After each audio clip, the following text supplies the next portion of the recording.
Well, well, well. Welcome back, ladies and gentlemen.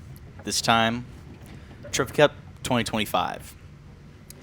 For starters, man, what a roller coaster of events. Quick foreshadowing. GoPros sucked as always. I got some new GoPros, but I don't have cases for them, so I'm not gonna run them because I'm tired of spending money on these GoPros, so I'm saving these GoPros until I can get some nice Bully brand cases for them. And yeah, but I got a couple good clips. As you guys can see, the video is about 13 minutes long. So yeah, I don't even know what I put in here. I did it last night, and it's currently 2:14.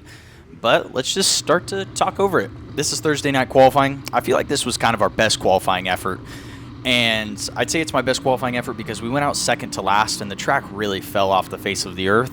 And we still managed to pull out an 8th place qualifying time, and I felt like that was pretty good for when we went out. Man, we buried it through the hole right there. And the track was unique on Thursday, to say the least. There was a massive hole entering both corners, and it would just really upset your car no matter what you did. I about ballparked the thing in hot laps, so that actually kind of slowed me down a little bit, I feel like, in qualifying as well, even though our lap was pretty solid, just because I about ballparked it in qualifying. And that honestly set the tone for the whole night on Thursday, because it was just a wreck fest. We destroyed every front axle we owned, and we ended up running our final spare throughout the rest of the weekend. But we pulled this lap out of our butts, and it felt good, but it didn't feel excellent. I don't think I left that much time on the table, but for when we went out, we were faster than most of the people that went out around us. But yeah, we're always looking for improvements. I think I could have probably drove it in a little bit harder into 3 and 4. But now time to get into the heat race. This was like restart 20, so restarted. I kind of didn't really know where to go on every single restart. I tried the top, tried the bottom. I just wanted to get, honestly, to a safe line where I could just run my corner as hard as I possibly could. And whether it be the top or the bottom, I just wanted to try and run it as fast as I can. But as you guys can see, I'm trying to yank a tear off, and yeah, I couldn't really grab the tear off. And I ended up clipping the tire. If you guys go back and watch, I'm not going to do a little replay, but I couldn't yank my tear off. It ended up being where I pulled a tear off, but around the little post that is on it, it stayed on. So it kind of ripped my tear off in half, and it was a lapse of judgment on my part, and I couldn't really see, honestly. And I'm trying to turn off my washing machine. Man, you guys are getting the authentic right now. All right, back over to my computer. Sorry about that, little technical difficulties, but now into the B main. Hopefully you guys can hear me and you don't hear the washing machine. But yeah, I felt like in this we ran the C main. C main was all right, but I learned the most in this B main. Wherever I went, it was honestly the wrong decision. And sometimes it's like that in racing. Sometimes you make all the moves, and I go to the top or you go to the bottom, and the C's part for you. But sometimes you do it, and it's the wrong decision every single time. Like right now, I thought maybe going to the bottom was the move, but Dominic went to the bottom in front of me. So I was like, okay, well, now let's try and go to the top. Nope, last second I go down to the bottom again. And Dominic kind of shut it down, so I'm like, okay, well, we got to get to a clear lane, so let's slide up. And then Colton's up on top of me, so he gets around me, and I can't slide up to the top and get a clear lane up on the top.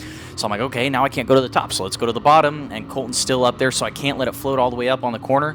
But I'm like, all right, let's just try and stick the bottom. And Danelle kind of gets a slip of the grip, and I try and get underneath him, and he stands on the gas to get back around me. And yeah, when he stood on the gas, he just kicked the left rear back out at me and ran over my front end. So it's just racing. That's how it goes sometimes. It sucks, but yep, all we could do is try again tonight. So for this qualifying effort, it was a little greasy coming off of 4, and we were the second car out, and I felt like the track actually stayed pretty similar. It probably got a little bit quicker off of 4, but it kind of stayed damn near the same. And if I would have, like this lap, my 3 and 4 was better, and on my second lap, my 1 and 2 was better. So I hammered it through the hole right here and just kept my foot pinned in it, and my 1 and 2 felt amazing. But here in 3 and 4, I tried to do the same thing as well, and I just I didn't bring it down the track like I did on my last lap. And as you could see, my hands get a little crossed up, and it's just that little slip of the grip that maybe costs you 1/10, and you go from qualifying 10th to quick time. And just those little lapses of judgment and those little uh-oh moments, those are the little defining moments that'll cost you a 10th and ultimately can ruin qualifying. But it didn't ruin it. These guys are, I don't even know what the hell they're doing. It kind of gave me a really terrible start when Jason and Dylan were trying to let each other know that they're a bigger man than the other person. That was I mean, I've done it. I'm victim of it too. I do it, but it just kind of sucks when you're the guy behind it, and then Jace gets a terrible start because of it. So that was dumb, but same thing as before. Let's just hammer the bad boy. I was trying to just go wherever I really could. The diamond line was really good this night. And also, my line in 3 and 4, this is my favorite line to run, which is kind of the half slider line where you let it float coming off the corner. That's how I ended up getting basted, because I would just enter higher than all of them in 1 and 2, and I'd run the top in 1 and 2 and kind of cut down to the diamond, and I would just have so much more momentum going into 3 and 4, and I got basted right there. But now let's get into the cool night. And yeah, so this is the heat race that was kind of the defining factor that locked me into the main event.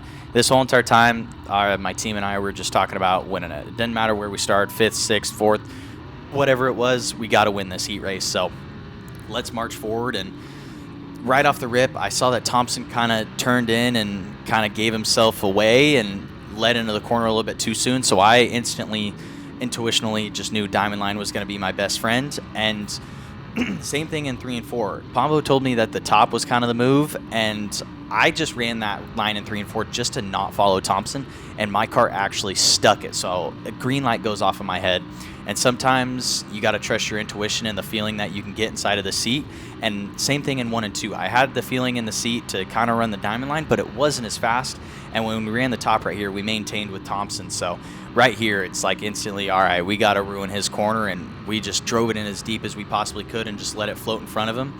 And then in 3 and 4, just try and bomb the middle. And when you kind of bomb the middle like that, you ruin your exit of the corner. So we're going to drive it in even deeper to 3 and 4. But the harder I drove it, the better it stuck. And I feel like sometimes intuition and the feeling you get in your car, and I know this might sound a little iffy, but like there's a feeling you can have in like your ass and your hands in the seat. And that really is a big factor in sprint car racing. If you can feel the grip and the slip of a race car with your brake, your hands, and your ass, it all just over time you can build that feeling and build that intuition that comes from feeling. I feel like intuition comes from the feeling you gain from racing a lot, and it all just kind of adds in. And when you're in high stress situations like Trophy Cup, your intuition is your best friend, especially when you're on kill, you're up guys, you're trying to apply as much pressure, you're trying to gain as many points as possible. When circumstances like this happen and then a new line can form on a racetrack that was greasy and we just hot lapped on, and now guys are running 10 laps back to back to back on it, intuition and the feeling of you and your race car is going to be your best friend. This one person told me that like there are some people that can drive their car because it's their daily driver, and they go to press on the brakes and they're like, oh, it's my brake pads or it's my brake rotor that broke.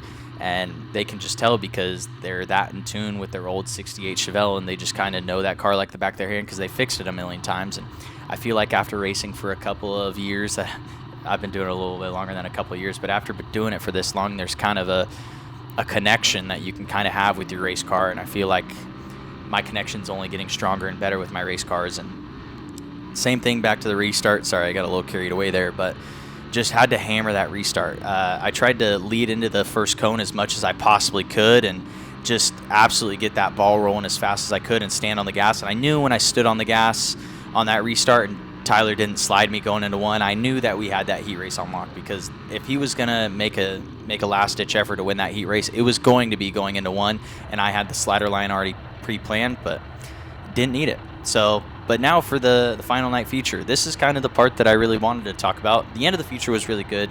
If you guys watched, you saw that. But the beginning of the feature, we were not good. We were the opposite of good. It was actually really shit, to be honest.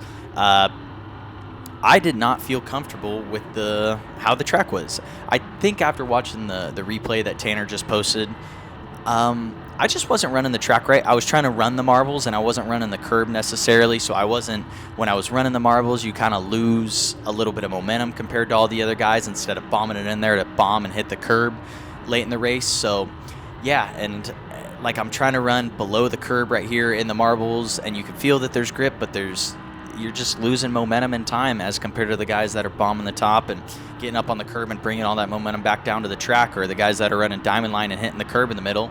And we're just going backwards. And I'm trying to run the bottom because I felt like the bottom might have been my best friend in the beginning, because typical Trophy Cup rework, the bottom is your best friend. And as you can see, I'm yanking my wing back, and I'm still just getting passed by these guys.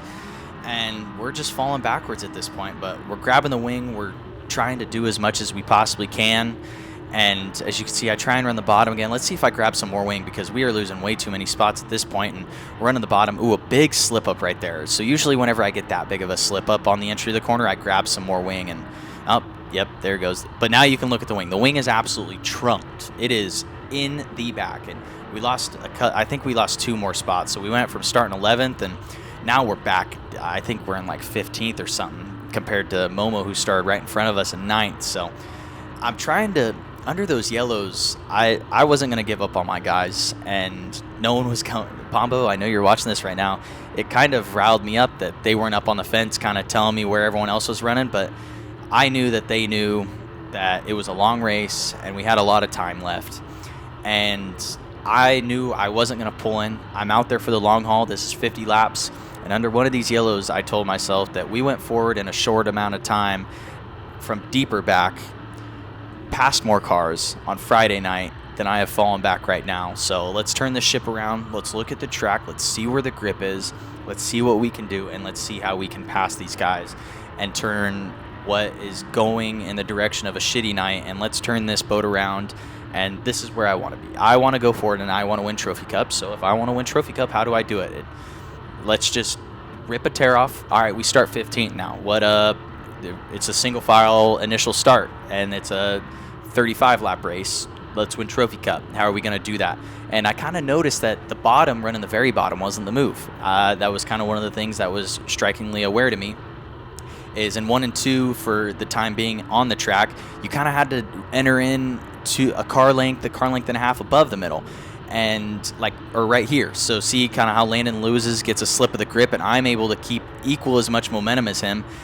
And yeah, that was a big defining factor. And then when I finally moved up to the top, I eventually passed Landon and TK, I think right here. And I know TK's got a busted up wing, so when we get behind TK, he's kind of running the bottom and kind of going where we're not, so let's pound the top around him. And now we start chugging, and I'm like, okay, the car is good, the wing's in the trunk, let's see what this bad boy can do. And we eventually ended up marching forward up to 3rd, but JC, I missed the rubber in 1 and 2 because I didn't think it was that good yet, so I was trying to still pound the fence, and JC slipped back by me, and we fell back to 4th. But ultimately, it was a good Trophy Cup. After where we started with bending every front axle I owned to eventually charging forward, getting a hard charger on Friday night, and then passing quite a few race cars and ending up ultimately 5th in points for the final night. And I was pretty proud of it, especially with how Thursday went. Especially, I feel like we learned a lot on Friday that applied to Saturday. And yeah, it's how it goes. The highs and lows of racing is crazy. Sometimes, you want to win these races, but you're dealt a bad hand, like in the B main on Thursday, and you just make every wrong decision. But that's just how it goes. But as always, thank you guys for watching. I really appreciate it, and we'll see you guys at Kern. Be sure to check out shopkaleb.com.